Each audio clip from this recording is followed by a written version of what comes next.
Olá, amigos, boa tarde, bom dia, boa noite. Sejam bem-vindos aqui ao canal Vitor por Deus, de um canal do Instagram, do Facebook, do YouTube, né, das redes sociais, onde a gente fala sobre saúde mental, né, sobre loucura, um assunto que ninguém quer falar direito, né? As pessoas têm medo de loucura, né? As pessoas têm medo do inconsciente.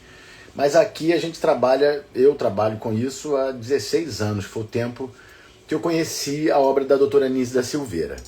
E eu próprio enlouqueci, eu adoeci dentro da escola médica, né? Como a maioria dos colegas e a maioria dos médicos saem doentes da escola médica, isso é um problema. E aí, Ana Lívia, boa tarde, tudo bom? Então eu tive um burnout precoce, né?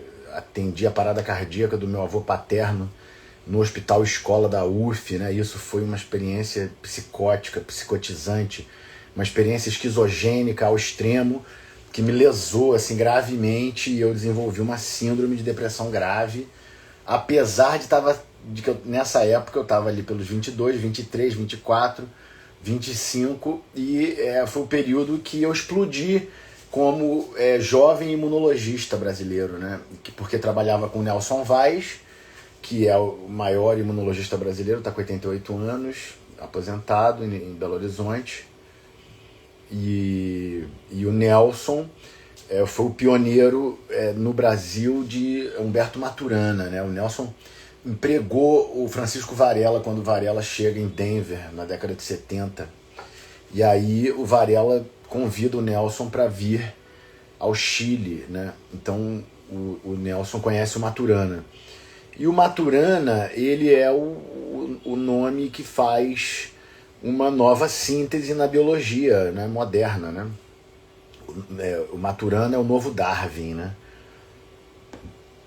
Se o Darwin fez a síntese da evolução por seleção natural, o Maturana faz a síntese da evolução por deriva natural, né? Ele abandona a ideia de seleção natural e entra com a ideia de deriva natural. Isso é uma transformação das bases, muito séria, né? Você trocar o modelo evolutivo, né, é uma coisa que muda, estremece o céu e a terra, porque o modelo evolutivo responde perguntas fundamentais do tipo de onde nós viemos, quem nós somos, quem são os nossos ancestrais, por onde eles passaram, qual é a nossa ascendência, qual é a história, né, provável da nossa descendência.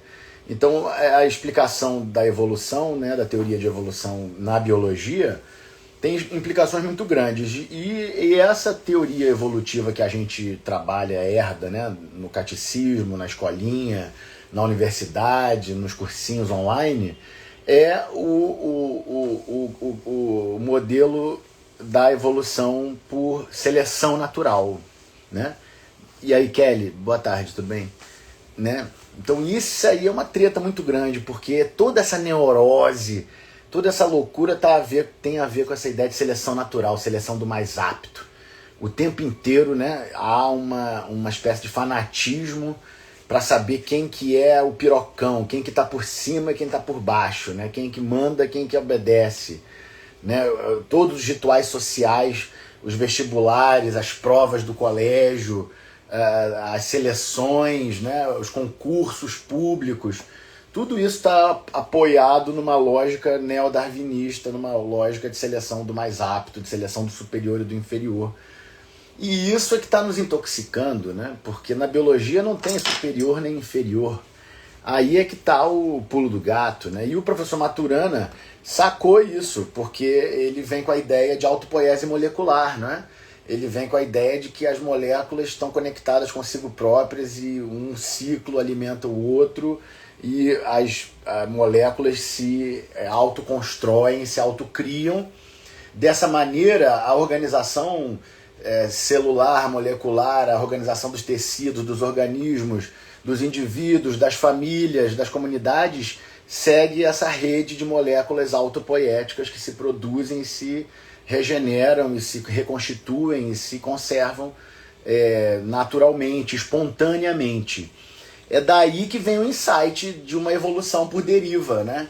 de uma evolução que está acontecendo em várias direções ao mesmo momento, sem objetivos predestinados, sem seleção do mais apto, sem saber quem é inferior ou superior, porque está tudo multiconectado e tudo se desenvolvendo ao mesmo tempo agora.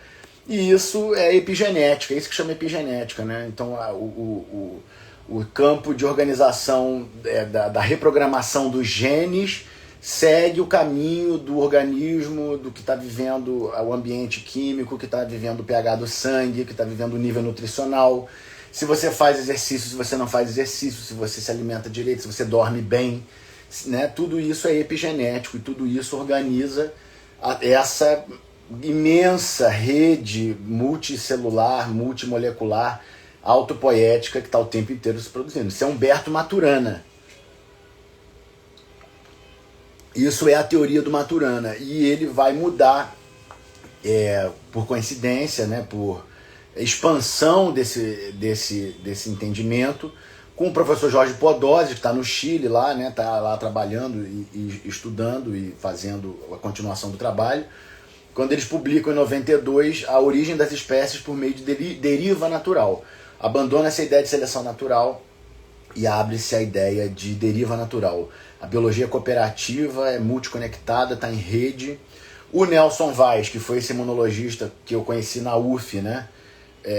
Lá por 2002, Carl Jung. Pois é, o Jung tinha uma visão evolucionista mesmo, né? Ele via que essas estruturas psíquicas também evoluem historicamente, né? Se constituem historicamente, epigeneticamente, pelo desenvolvimento da história, pelas interações, pelos fenômenos de relação, relacionais, pelas imagens, né? Então isso ajuda, tudo se junta mesmo. Isso é uma mudança de paradigma. Eu publiquei um artigo em 2022 na Constructivist Foundations, falando sobre mudança de paradigma e implicações na medicina, na saúde pública, né? Que é exatamente o que a gente está conversando aqui. E a gente está nessa live aqui, que é a live de observatório da clínica, né? Das lições da clínica, do que a gente está enfrentando na clínica. Eu tenho atendido, né? Continuo atendendo muita gente, continuo atendendo adolescentes, continuo atendendo famílias, continuo atendendo um número grande de pessoas. Em 20 anos de medicina, eu estimo que eu já atendi mais de 20 mil pacientes. O médico atende uma quantidade imensa de pessoas, né? E isso dá a nós uma visão que tem que ser debatida coletivamente, porque é através do debate coletivo que nós mudamos a ecologia da nossa mente. Salve o Piauí, salve o Brasil, né? Nossa saúde mental tá com a guilhotina no pescoço, né? Os jovens estão com a guilhotina da loucura no pescoço, as crianças e os adolescentes, e os velhos estão com a guilhotina do esquecimento. Nós estamos esquecendo nossos velhos. Nós não estamos cuidando das memórias, nós não estamos cuidando da memória da nossa família, da nossa comunidade, do nosso território e dos brasileiros verdadeiros que trabalham no Brasil, que produzem obras brasileiras, né? A memória médica científica de Juliano Moreira foi apagada. A memória médica científica de nosso Osório Taumaturgo César, do Hospício do Juqueri, em São Paulo, foi apagada. A memória do professor Charcot foi apagada. A memória do cara que começou a neuropsiquiatria, inclusive com teatro, com pintura, com desenho, com fotografia, com semelhante cura semelhante, né? Foi apagada. Estranhamente, né, a charada de Charcot, né?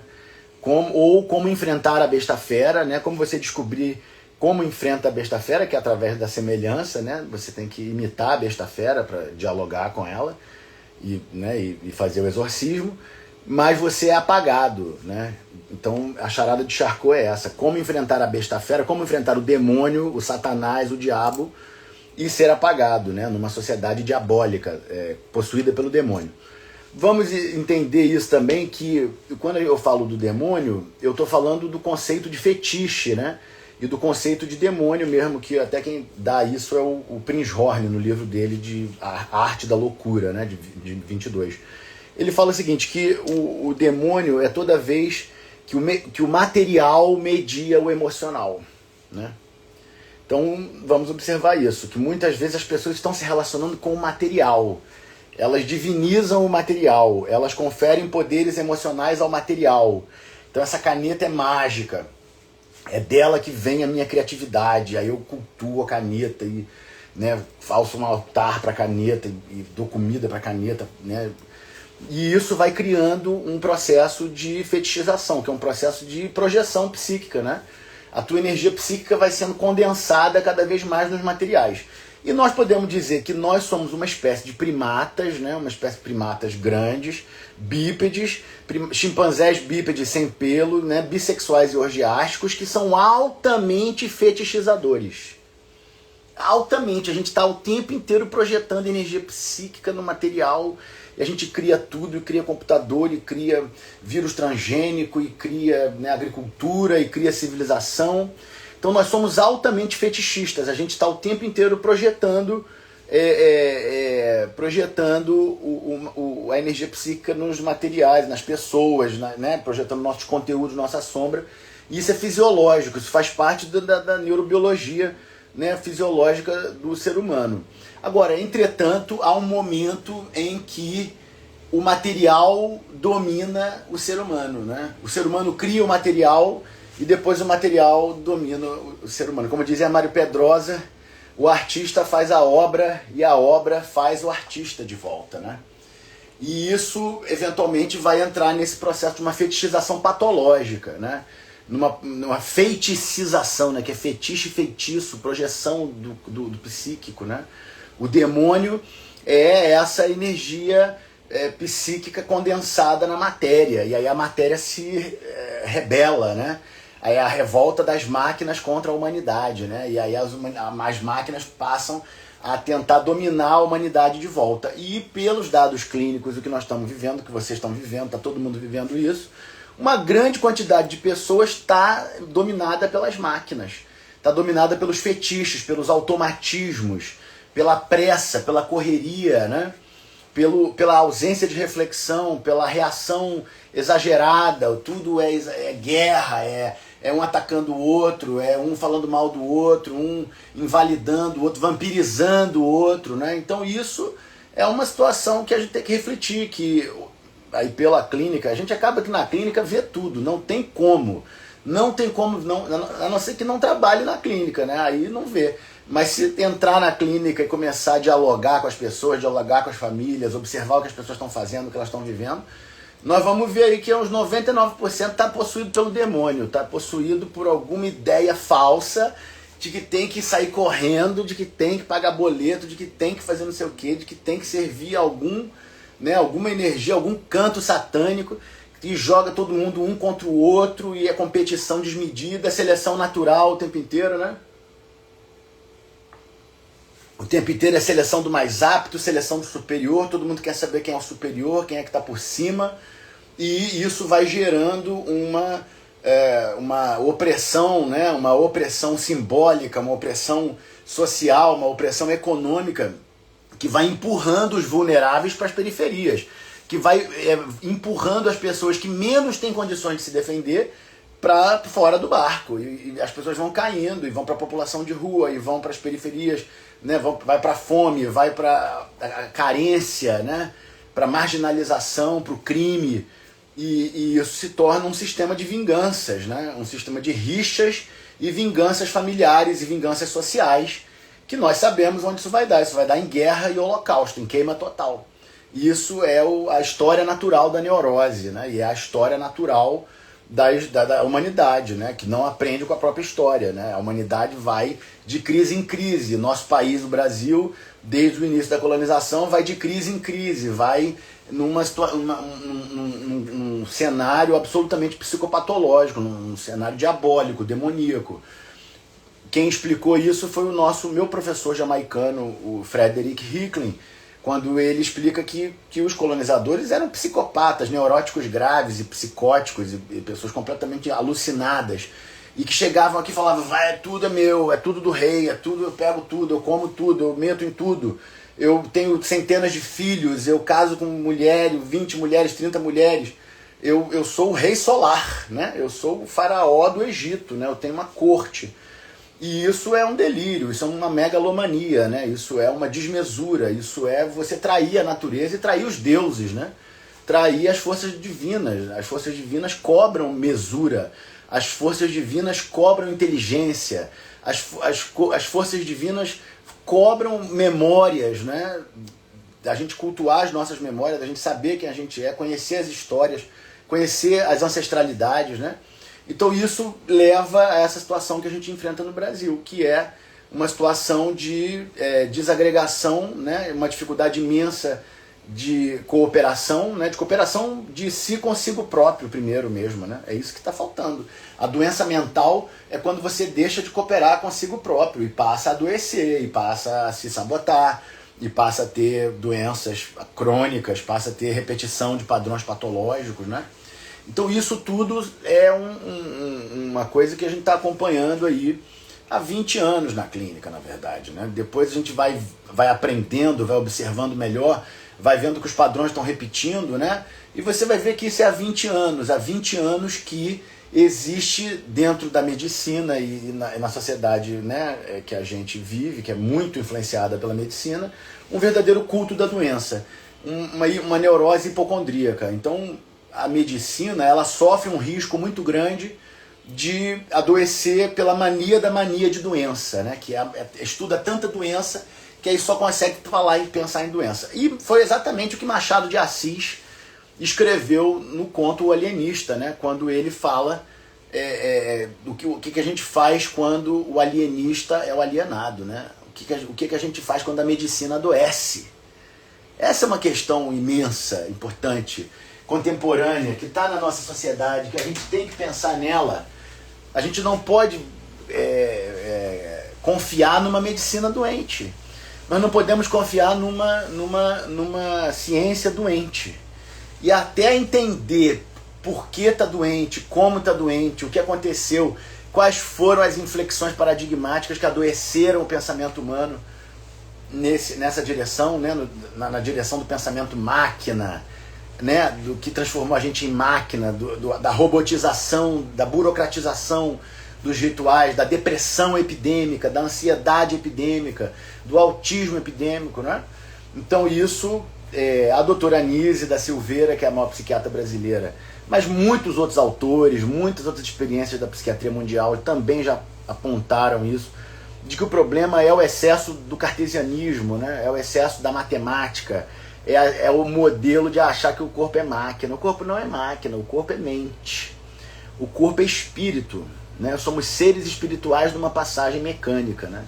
Numa passagem de máquina, né? E isso é que a gente tem que ver, e é por isso que a gente sofre. Porque o que tinha que ter, ontem eu estava atendendo uma família de trauma severo, trauma complexo, trauma transgeracional, passagem por guerra, passagem por holocausto. E eu estava falando isso, nós tínhamos que estar fazendo festa. Nós tínhamos que estar celebrando a nossa alegria, e celebrando a nossa vida, e celebrando a nossa sobrevivência ancestral, e celebrando as nossas raízes, e celebrando as nossas memórias. E qual comunidade hoje consegue ter festas nesse sentido, de ter memória, de saber onde está? Só as comunidades que são tradicionais, né? E que são originárias, e que não foram corrompidas, né? Como os próprios chineses, né? Que não tiveram interrupção de tradição espiritual em 5.000 anos. Como os próprios indianos, que não tiveram interrupção de tradição espiritual nos últimos 5.000 anos. Como os próprios indígenas brasileiros, que têm nas suas organizações setores que não foram corrompidos nesses últimos 5.000 anos, nesses últimos 1.000 anos, nesses últimos 500 anos de colonização. Como os próprios africanos, aqui no Rio de Janeiro, na Bahia, nos lugares que restauram essas tradições, que são tradições multimilenares, né? São tradições de muitos milênios. E a gente volta no tempo com essas tradições, e a gente entende o pensamento humano de 5.000 anos atrás, os rituais, o que era saúde mental, como que a ideia de saúde mental se constitui, a ideia de cabeça, a ideia de memória, a ideia de inteligência, a ideia de saúde, né? Deus é saúde, meus amigos, e o demônio é a doença. As patologias são os nomes modernos dos demônios /vampiros. O arquétipo do demônio /vampiro, que ainda é muito popular numa sociedade tão mestiça e tão cheia de diferentes visões e interpretações, né, da própria natureza e da própria sociedade, mas os povos antigos, os povos originários, chamavam o que nós chamamos de patologia de demônio /vampiro. Então, se a gente voltar com esse pensamento, entendendo ele, o demônio barra vampiro está governando, está todo mundo aí no canto satânico, né? Na competição desmedida, cultuando a matéria, cultuando o dinheiro, cultuando a falta de entendimento sobre as próprias raízes. Né? A gente tem que saber quem nós somos, só se é feliz quando você é quem você é. Né? Você só ama se você entender a sua organização, o seu sentimento e a sua conexão com você próprio. A partir da sua conexão, o seu auto-amor, você é capaz de exercitar o amor com o outro. Por isso que o neurótico não ama, o narcisista não ama, o doente não ama. Né? Quem está doente, quem está com uma pneumonia, quem está com uma apendicite não ama. Fica com dor, quem está com dor não ama. Né? Então o amor tem a ver com esse estado de conexão, né? De relação. E isso é que é o desafio de uma sociedade que foi marcada pelo terror da neurose, pelo terror da Inquisição, o terror da escravidão. E a gente está pegando isso na clínica. Em torno de 70% a 80% dos pacientes que são atendidos, né, que contratam, que pagam a consulta e tal, mas isso também aparece na clínica social muito, né, são 20 anos também fazendo clínica social. Então são pacientes que conseguem fazer uma anamnese, né? Então o desafio nosso de médico, de profissional de saúde, né, de exorcista cibernético, né, cyber-exorcismo, né, que a gente está se aventurando nesse momento que o diabo está controlando, que o satanás da máquina está controlando, né? Mas você atende a pessoa te contrata, né? Ela paga a sua consulta, paga simbólico, né? Ou faz o acordo terapêutico, o contrato terapêutico, né? E você então começa a fazer a anamnese, né? Começa a perguntar, mas e aí, de onde veio? Como é que foi? A pessoa vai contando, né? Cada um vai na medida do que consegue. Essas anamneses têm que ser adaptadas, né? Às vezes a única coisa possível de fazer com o paciente é dançar com ele, é interagir com ele, é fazer mímica, é fazer teatro, né? Como nós fazíamos no hospício do Engenho de Dentro e como eu faço na minha clínica, como fiz no Canadá, né? Que é você abrir espaço de relação, né? De diálogo. E o diálogo pode se dar por muitas dimensões possíveis, desde do exercício físico, desde da convivência, do encontro, né? Da visita domiciliar. Nós demonstramos em múltiplos casos aqui, nesses últimos 7 anos, a importância da visita domiciliar, a importância do atendimento residencial. Então você vai e dialoga. E aí começou a anamnese, você começa a reunir memórias. Você começa a fazer download de memórias do doente na sua cabeça, né? Você pode até anotar, pode fazer, escrever, pode filmar, pode gravar, mas o que vai resultar isso é o download de memória. Você vai consolidando memórias de outras pessoas na sua cabeça. E aquilo ali vai descendo, vai baixando, até uma hora que você consegue ver o demônio, né? Até a hora que você consegue ver qual é a patologia, até a hora que você consegue ver qual que é a treta, né? Qual é a origem do problema, onde começou, qual é o padrão que está se apresentando ali. Com a doutora Anísio da Silveira, depois da doutora Anísio, que foi o que me fez fazer psiquiatria, e depois o Dr. Carl Jung, né? E depois o Freud, você vai ver que é tudo a mesma coisa, Charcot, tudo a mesma coisa, no fundo é semelhante, curar o semelhante.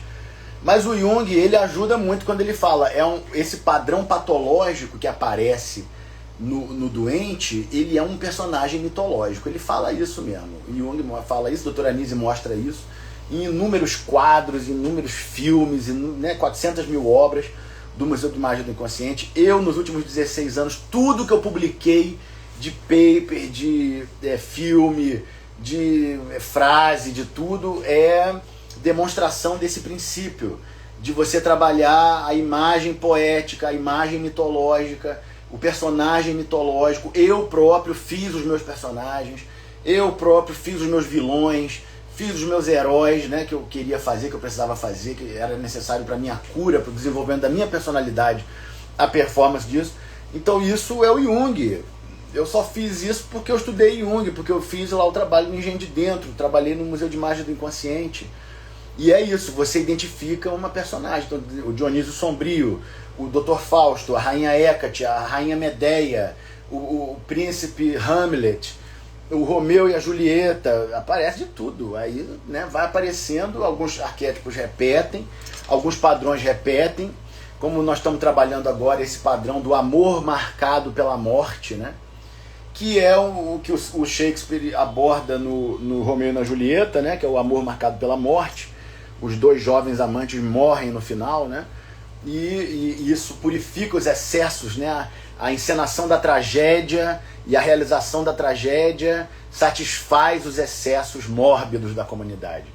Purifica os excessos mórbidos da comunidade e aí os pais desistem de brigar, né? Então é o amor marcado pela morte.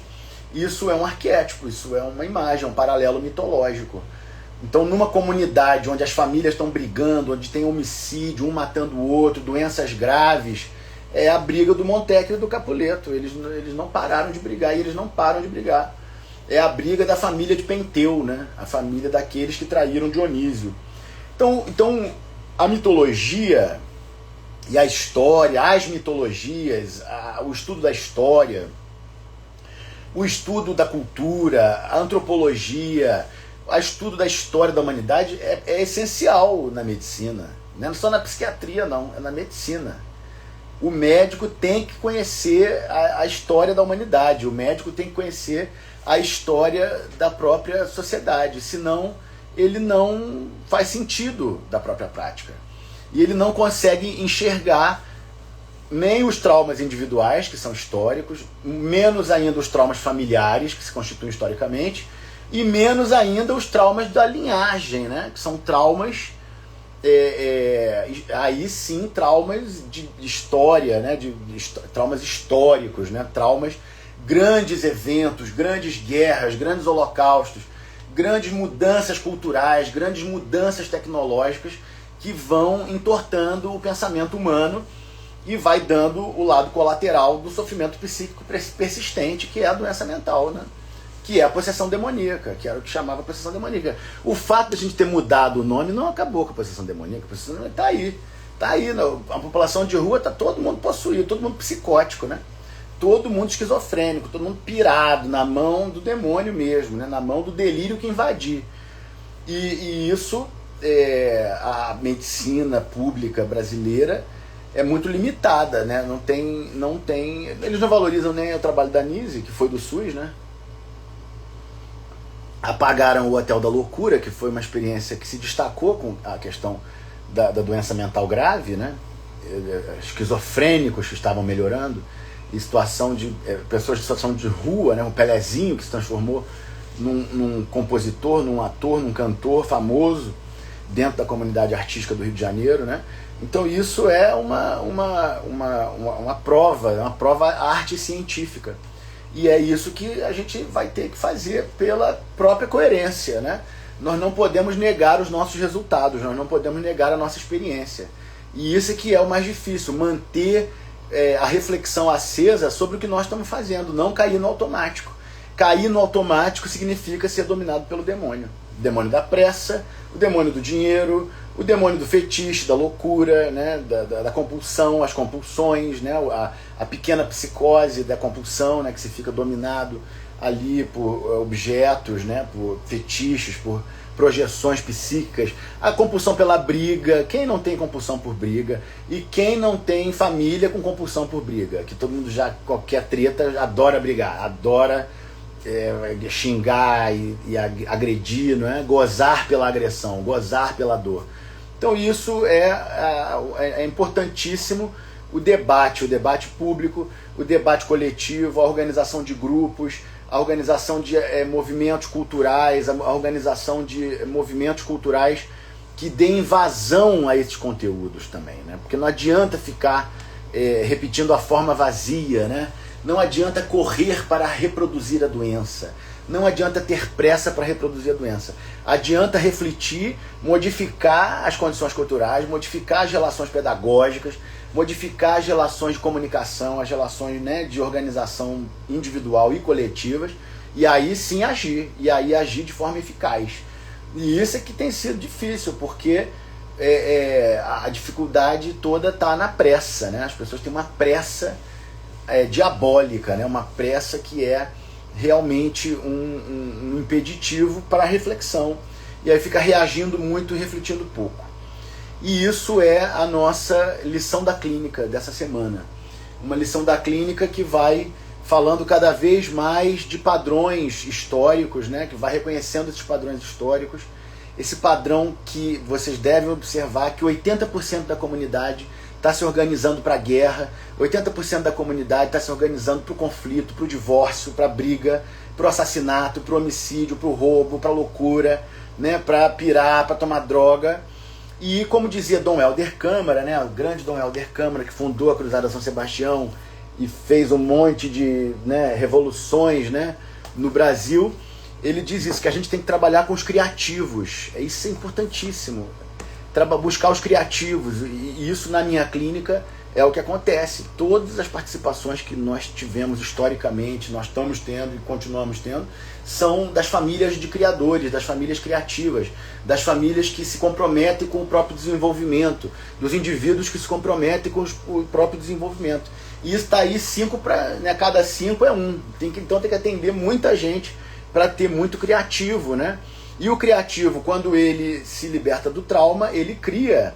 E ele cria novas coisas, ele faz música, ele dança, ele produz. A nossa história é isso, foi documentada aí, está tudo documentado, tudo publicado. Então isso é uma reflexão que a gente tem que fazer, que 80%, 70%, 80% da comunidade está dominada pela besta-fera, está dominada pelo demônio. Detalhe, todo mundo dizendo que cultua Deus, né? Todo mundo dizendo que... Agora, vamos reparar que estão cultuando a matéria. Dizem que cultuam Deus, mas cultuam a matéria, né?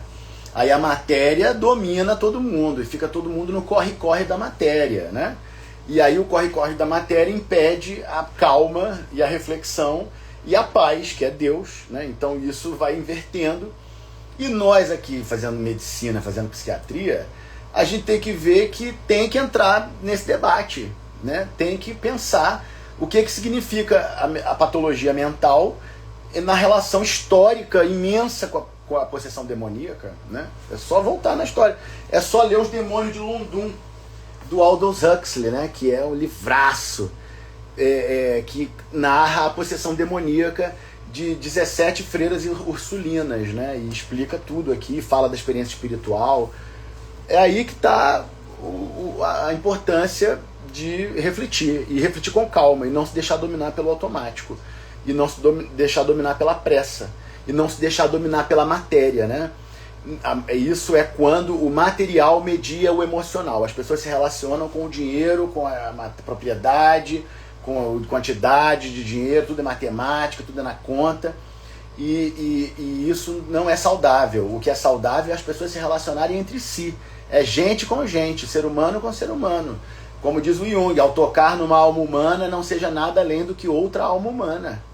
E observa isso e acaba com a timidez. A timidez é um demônio. A timidez é uma merda. Eu, graças a Deus, fui fazer teatro em 89, quando eu estava com 9 anos, e meus pais estavam se separando e o muro de Berlim estava caindo lá no nosso comitê soviético de Realengo, né? Que era um comitê soviético lá em Realengo. Então isso foi uma mudança importante no meu ritual. Foi quando eu comecei a fazer teatro. Desde então eu nunca mais fiquei tímido. E no segundo grau eu fui fazer televisão de produção de colégio, fui fazer RPG pra caramba, jogava RPG de vampiro, né? Vampiro, que hoje eu vejo um grande conhecimento que eu adquiri sobre vampiros na adolescência. Hoje eu uso na clínica, né? Porque o vampirismo tá aí, né? O vampirismo tá bombando. Então a gente precisa justamente falar português claro, entendeu? E se comunicar claramente. E o Bateson fala isso. Doença mental é bloqueio de comunicação. Vampirismo é bloqueio de comunicação.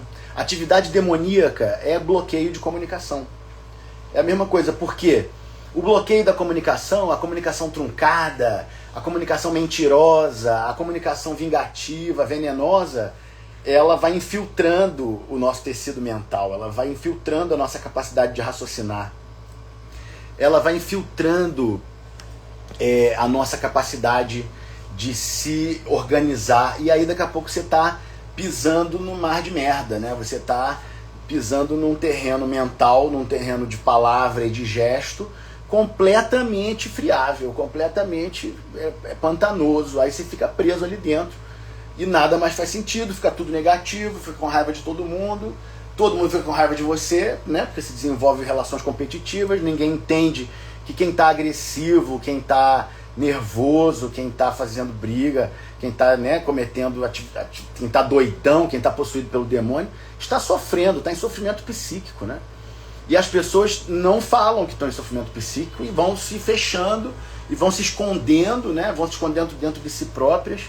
Então a gente tem que romper com isso. Romper com isso significa romper com o demônio, romper com esse canto satânico que impõe a todo mundo um regime de competição patológica e de seleção natural dos mais aptos, dizendo que é ciência, dizendo que é, entendeu? Dizendo que é Darwin. Coitado do Darwin, Darwin era o máximo.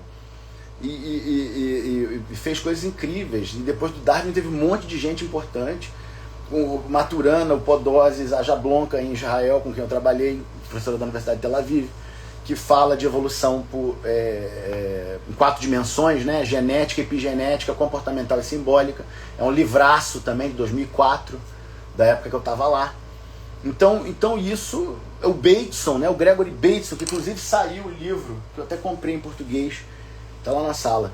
Em Rumo para uma Ecologia da Mente, né? Rumo para uma Ecologia da Mente. O Bateson também desmonta essa ideia de seleção natural. Também vai pensar a questão evolutiva. O pessoal da cibernética, né? O pessoal do movimento cibernético, do qual o Bateson faz parte, do qual Maturana faz parte, Von Foster faz parte, Warren McCulloch, que fundador, né? O pessoal dos computadores, eles que começaram essa loucura.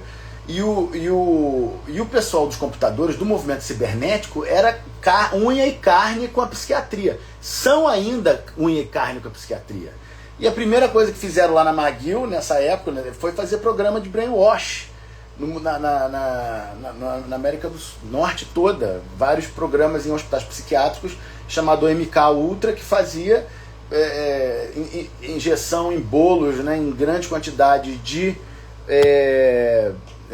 LSD e eletrochoque, sessões de eletrochoques muito grandes, múltiplas sessões de eletrochoque, dezenas, e privação de sentido. A pessoa ganhava LSD, eletrochoque e privação de sentido durante 16 dias. E eles faziam isso no porão do hospital lá onde nós trabalhamos, que era o Alan Memorial.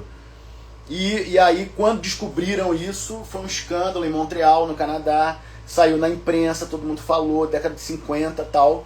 E aí os psiquiatras e os antropólogos da sociedade se reuniram e falaram, a gente da universidade, né, lá de Montreal, da McGill, e falaram, a gente não pode cooperar com isso, a gente tem que fazer alguma coisa, temos que nos posicionar, temos que fazer alguma movimentação protestando contra essa política completamente nazista, né, de psiquiatria, de brainwash, de apagamento de memórias, de controle mental.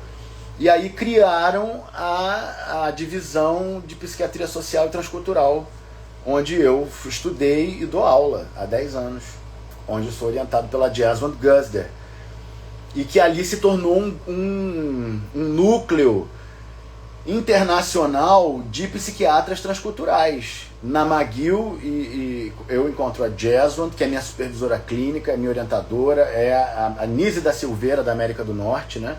Grande mestre, esteve aqui no Brasil por intermédio meu, né, de trazer ela. Debiane veio da Jamaica. Também trabalhei com os jamaicanos, com Debiane Chambers, com Geoffrey Walcott, que são continuadores de Frederick Hicklin, que é o nosso grande babá da psiquiatria americana, transamericana, mas ele é da Jamaica, né? Ele é caribenho como Frantz Fanon, que era da Martinica, e o Fred Hicklin é considerado o continuador do Frantz Fanon. A obra do Fred Hicklin na Jamaica é uma obra de princípios fanonianos, de princípios que discutem a questão da psicopatologia da colonização e os impactos nessas populações pós-escravidão, nessas populações pós-colonização como nós. O perfil de saúde mental da Jamaica é igual ao nosso. Tem alta taxa de homicídio, alta taxa de roubo, alta taxa de desagregação comunitária, violência, encarceramento em massa. Então isso não é coincidência, né? E é muito importante nós, médicos brasileiros, conhecermos as experiências de outras realidades internacionais que tenham a ver conosco, que dialoguem com a nossa realidade, para a gente poder aplicar experiências bem-sucedidas. Porque em medicina você não inventa pólvora. Em medicina você não inventa, né, não tira nada da sua cabeça.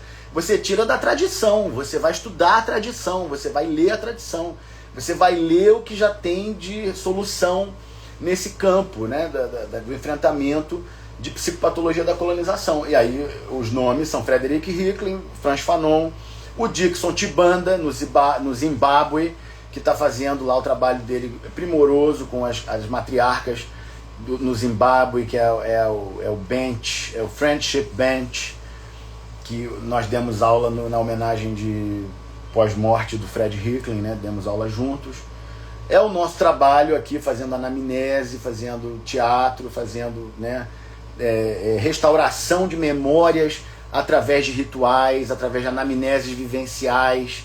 É a visita do seu Jair no Parque da Catacumba, onde ele vivenciou a sua adolescência, que foi uma comunidade removida, com a sua memória apagada, e o cemitério indígena que está lá, que pode ser um sítio arqueológico da cidade do Rio de Janeiro, né? Essa área toda aqui do Leblon, da Lagoa, pelo que nós estamos entendendo a partir das anamneses, né, da clínica, era uma área de indígenas, uma área de tamoios e uma área de quilombos, de aquilombamentos, e que o Parque da Catacumba, que era o Morro da Catacumba, que era a favela da Catacumba, se revela um cemitério de indígenas e um cemitério de escravos, que deve estar cheio de osso lá, só escavar, e deve ter vestígios rituais, e deve ter peças rituais,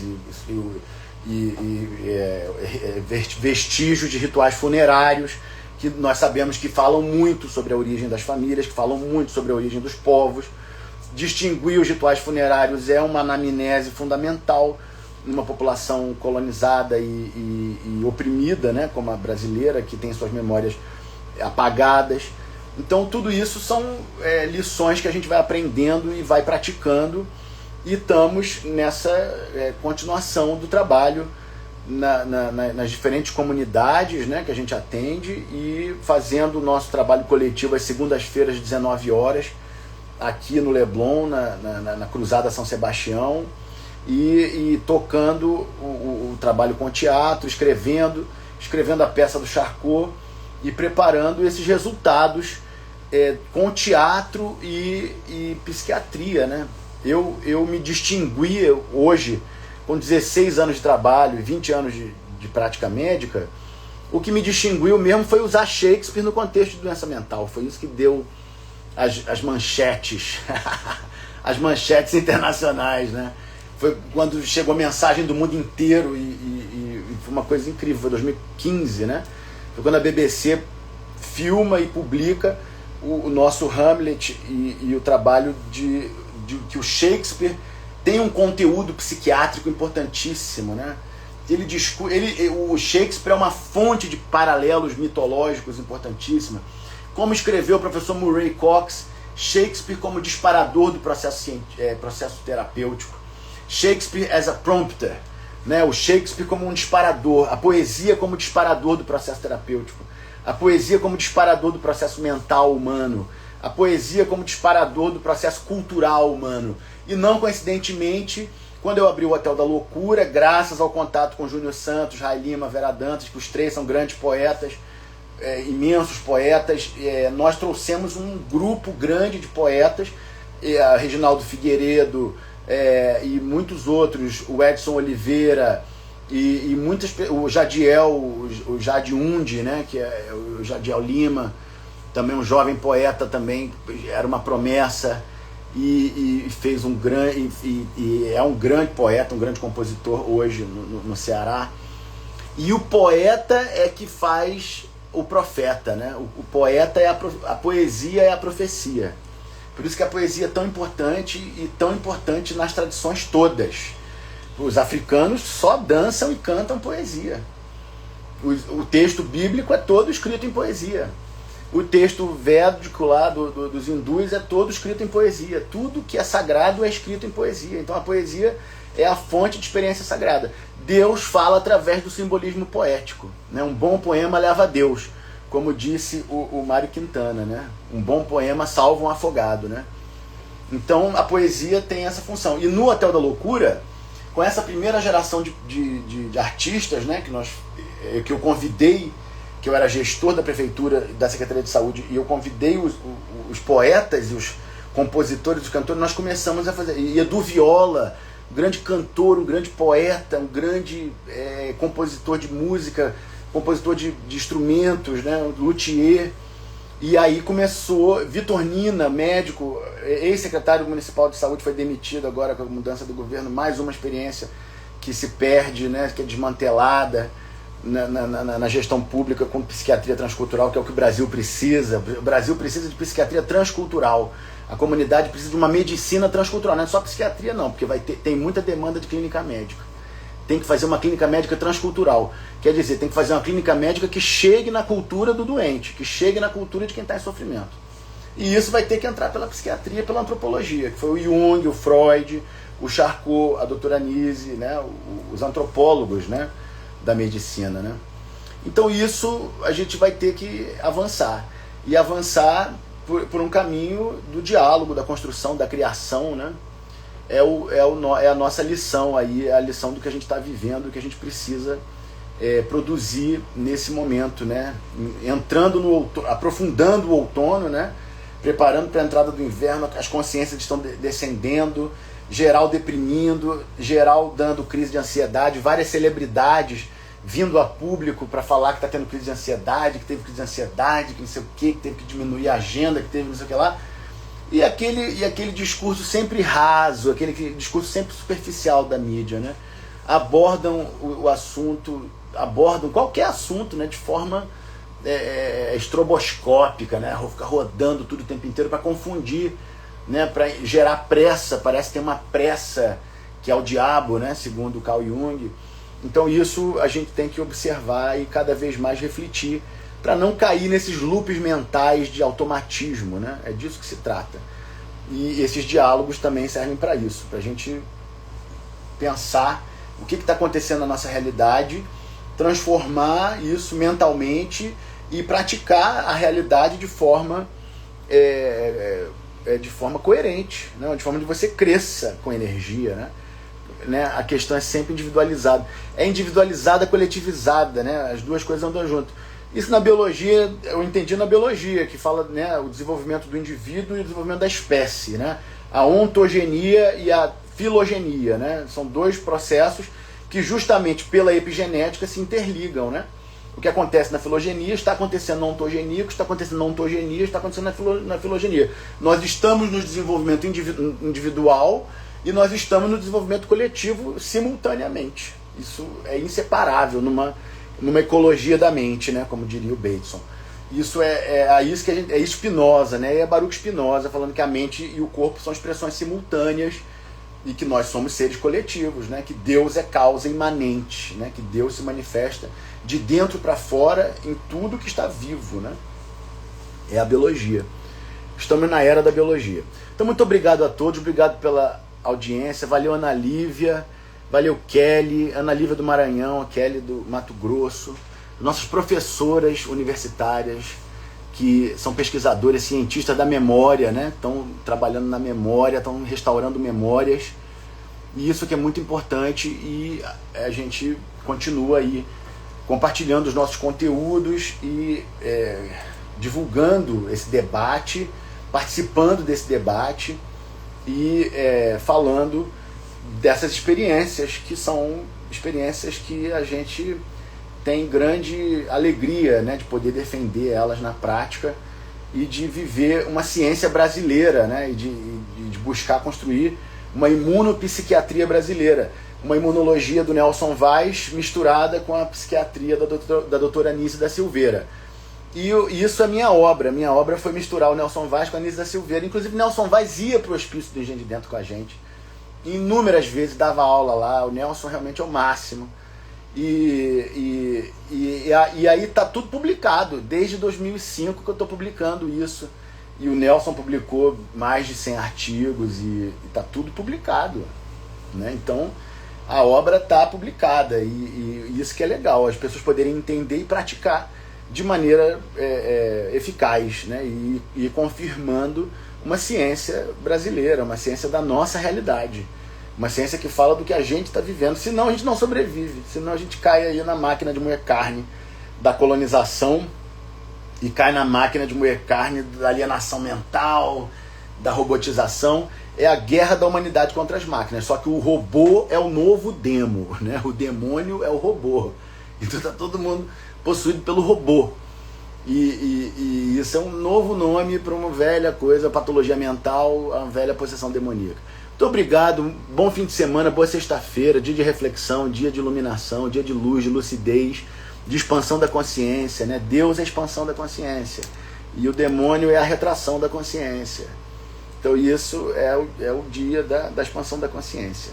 Muito obrigado, valeu, boa tarde e um bom fim de semana para todos e até a próxima lição da clínica, Observatório da Humanidade, daqui do nosso consultório Vitor por Deus, de Psiquiatria Transcultural, direto do Rio de Janeiro, Brasil. Valeu, Celso, valeu, Ana Lívia, valeu, minha gente, um abração, tchau, tchau.